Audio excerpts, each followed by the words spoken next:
नमस्कार, आप देख रहे हैं यूपी मांगे उत्तर। आपके साथ मैं हूं प्रिया सिंह। बीते कुछ दिनों से देश भर में चर्चा हो रही है कि क्या केंद्र की बीजेपी सरकार अपने घोषणा पत्र के एक और वादे यानी कि यूनिफॉर्म सिविल कोड को पूरा करने जा रही है। तमाम चर्चाओं और दावों के बीच में प्रधानमंत्री नरेंद्र मोदी ने स्पष्ट तौर पर तो कुछ नहीं कहा, लेकिन इशारों में यूसीसी पर जवाब दे दिया कि घर में अगर अलग अलग कानून हो तो फिर घर अच्छे से नहीं चलते हैं। यूसीसी पर सदन में बिल आएगा या नहीं, और अगर आएगा भी तो कब आएगा। पीएम ने इसकी तारीख तो नहीं बताई, लेकिन यूसीसी का विरोध करने वाले सियासी दलों को जरूर आड़े हाथ लिया। पीएम ने यूसीसी विरोधियों पर निशाना साधते हुए कहा कि वोट बैंक की भूख के लिए मुसलमानों को यूसीसी के नाम पर भड़काया जा रहा है। पीएम ने विपक्षी दलों, खास करके कांग्रेस पर मुस्लिम विरोधी होने के आरोप मढ़े और मुसलमानों की आर्थिक और शैक्षिक हालात के लिए कांग्रेस को जिम्मेदार ठहराया। पीएम मोदी ने आज 3 तलाक, भ्रष्टाचार, परिवारवाद और विपक्षी एकता पर भी हमला बोला।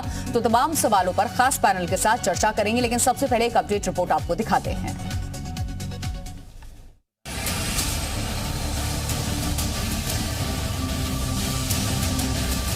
भारत जैसे बड़े देश, जहां धर्म से लेकर तमाम विविधता से भरे समुदाय के लोग रहते हैं, राज्यों की अलग अलग सांस्कृतिक पहचान है।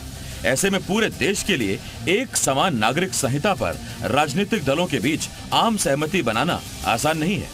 इसीलिए बीजेपी के लिए केंद्रीय स्तर पर इस दिशा में तेजी से आगे बढ़ना चुनौती है। लेकिन आज पहली बार पीएम मोदी ने यूसीसी का जिक्र कर ये साफ कर दिया कि सरकार इस दिशा में कदम बढ़ा चुकी है। उन्होंने कहा कि कुछ लोग यूनिफॉर्म सिविल कोड के नाम पर भी मुस्लिम भाई बहनों को भड़का रहे हैं। एक ही परिवार में 2 प्रकार के नियम चलेंगे क्या? आजकल हम देख रहे हैं कि यूनिफॉर्म सिविल कोड के नाम पर ऐसे लोगों को भड़काने का काम हो रहा है। आप मुझे बताइए, एक घर में परिवार के एक सदस्य के लिए एक कानून हो, परिवार के दूसरे सदस्य के लिए दूसरा कानून हो, तो क्या वो घर चल पाएगा? क्या कभी भी चल पाएगा क्या?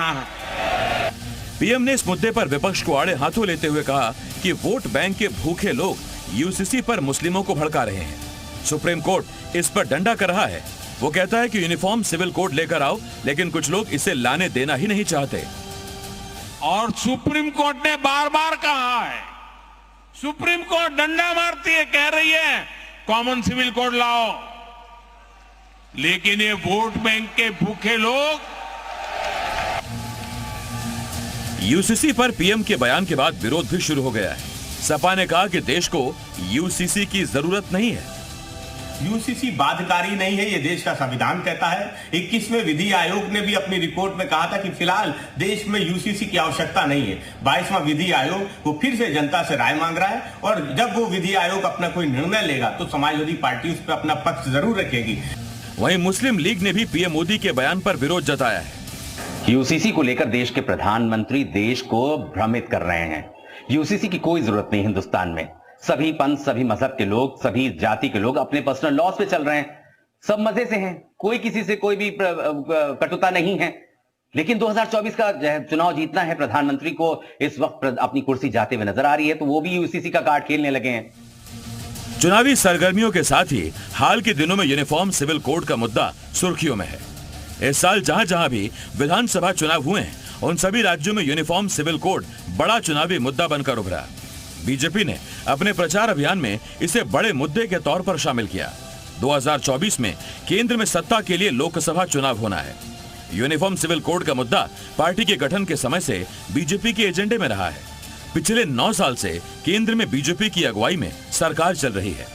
ऐसे में बीजेपी समान नागरिक संहिता के मुद्दे पर देश के लोगों का मन टटोल रही है।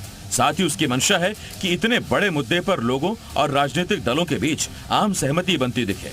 आने वाले चुनावों को देखते हुए यूनिफॉर्म सिविल कोड को लेकर सरगर्मियां और तेज होने की संभावना है। ब्यूरो रिपोर्ट, जी मीडिया।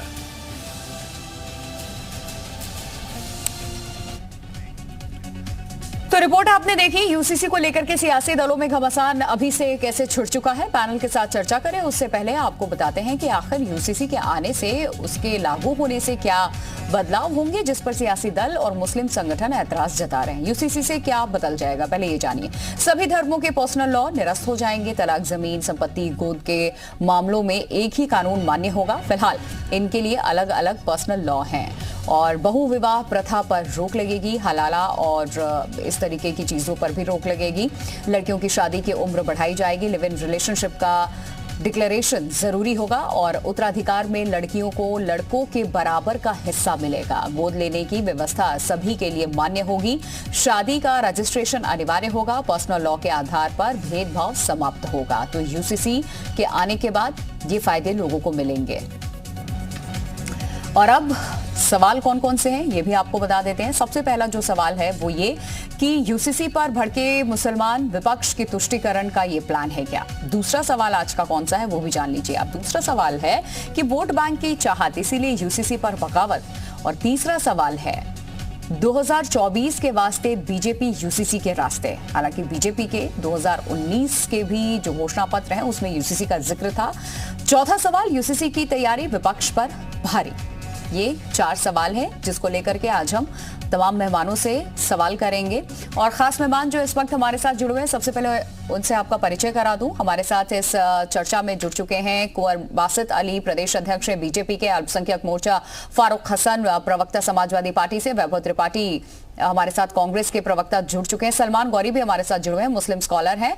और इसके अलावा भी तमाम मेहमान हमारे साथ जुड़ेंगे। लेकिन सबसे पहले इस डिबेट की शुरुआत में आपके साथ कर रही हूँ। वैभव त्रिपाठी, यूसीसी से आखिरकार दिक्कत क्यों आखिरकार यूसीसी लागू नहीं होने देना चाहती है कांग्रेस? आप इसके पक्ष में हैं, विपक्ष में हैं, उन तमाम मुद्दों को आप यहां पर सामने रखिएगा। सिर्फ विरोध करने के लिए आवाज मत उठाइए। क्यों विरोध कर रहे हैं? यूसीसी के आ जाने से क्या दिक्कतें होंगी इस समाज में, वो बताइए। यूसीसी, आप जो बात कह रही हैं, पिछले 9 वर्षों में प्रधानमंत्री जी ने झूठ बोलने के अलावा किया क्या है? क्या प्रधानमंत्री मोदी जी ने एक बार भी यूसीसी का कोई ड्राफ्ट पेश किया? क्या बदलाव होंगे, क्या होगा, यूसीसी है क्या? और प्रधानमंत्री मोदी जी एक बात बहुत झूठ बोल रहे हैं कि तुष्टीकरण हो रहा है और कांग्रेस मुस्लिम विरोधी। कांग्रेस सर्वधर्म की पार्टी है और सबको साथ लेके चलना चाहती है और हमेशा से ये रहा है। मोदी जी हिंदू विरोधी हैं, क्योंकि जो यूसीसी की बात कर रहे हैं, यूसीसी में विविधता को ये खत्म करना चाहते हैं। और देश की संस्कृति है विविधता में एकता। लेकिन कानून हमारा एक होना चाहिए, देश एक है, संविधान एक है, तो कानून भी एक होना चाहिए। मैं कंप्लीट करके उसी पे आ रहा हूँ जी। तो विविधता को खत्म करके आप क्या कोई आर्मी ट्रुप बना रहे हैं कि नहीं एक तरीके से चलेंगे? तो हिंदुओं में जहाँ साउथ में मामा और बुआ के लड़के लड़कियों से शादी होती है, हमारे वहाँ नॉर्थ में नहीं होती है।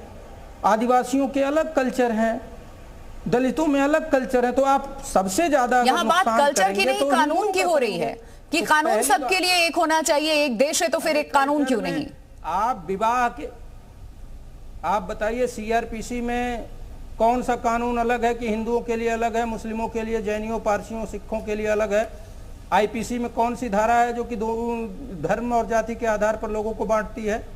सब सीआरपीसी, आईपीसी और सभी कानूनों को समान रूप से मानते हैं और सब पे वो समान रूप से लागू होती है। तो वही तो बात है कि कौन सा ड्राफ्ट आपने पेश किया है जिस पे चर्चा हो।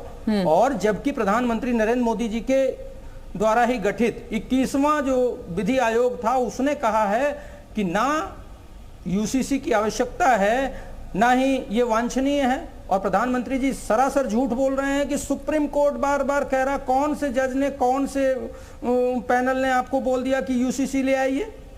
तो झूठ बोलना प्रधानमंत्री जी का पेशा बन गया है। प्रधानमंत्री जी को शर्म नहीं आती कि सिर्फ और सिर्फ झूठ बोलते हैं। प्रधानमंत्री जी